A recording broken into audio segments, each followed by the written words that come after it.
Good morning, boys and girls. I hope all of you are doing well, and I'm so excited to share this video with you because today we're going to talk about bees, my favorite insect. Hopefully by now you have all had a chance to listen to the story, Please, Please, Bees. Um, I had sent the link to your mom and dad, and so by now you should have listened to it and talk to your mom and dad about some of the questions that I prepared for them to ask you.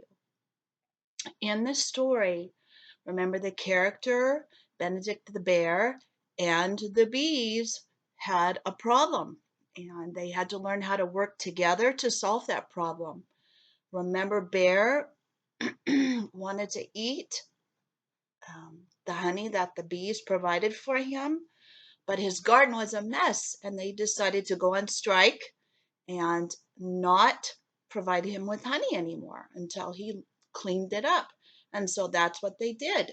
He decided to make a beautiful garden with beautiful flowers so that the bees could come and drink the nectar from his flowers and turn that into honey for him. So they were both happy and they learned how to work together. Well, later on this week, we're going to be talking about bees. And I sent your mom and dad some really great information about bees, some videos on bees and how they learn to make or how they make honey. But what's most important, just like with Benedict the bear and the bees in our book, real life bees have to learn how to work together as well.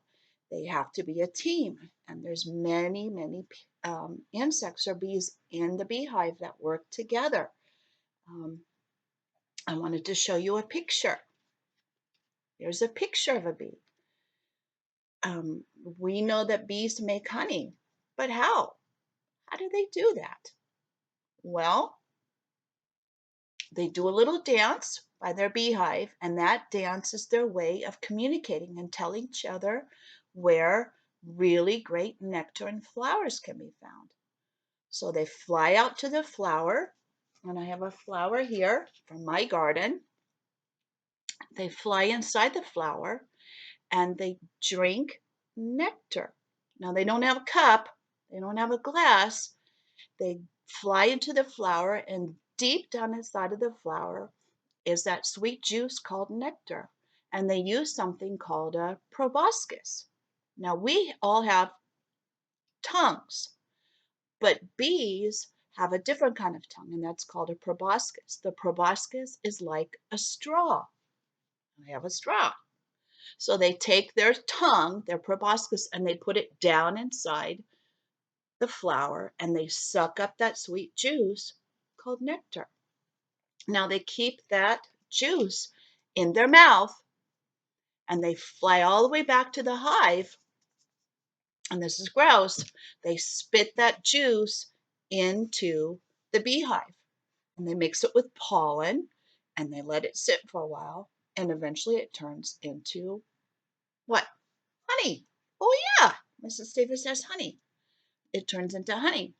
And that's where we get our honey, which is so delicious and yummy to eat. So, like I said, on Thursday, you're going to be working on bees. You're going to be learning about parts of the bee. You're going to talk about or learn about the bee dance.